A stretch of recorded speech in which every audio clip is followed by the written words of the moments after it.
Melt the sugar, the butter, the cocoa powder, and the milk. Once it starts to boil, boil for a minute. Add the peanut butter and the vanilla extract and then stir until it's all mixed.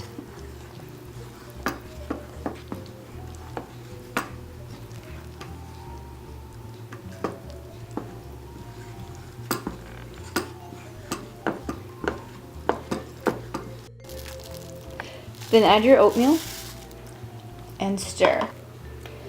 Then scoop out spoonfuls and spread them out on wax paper.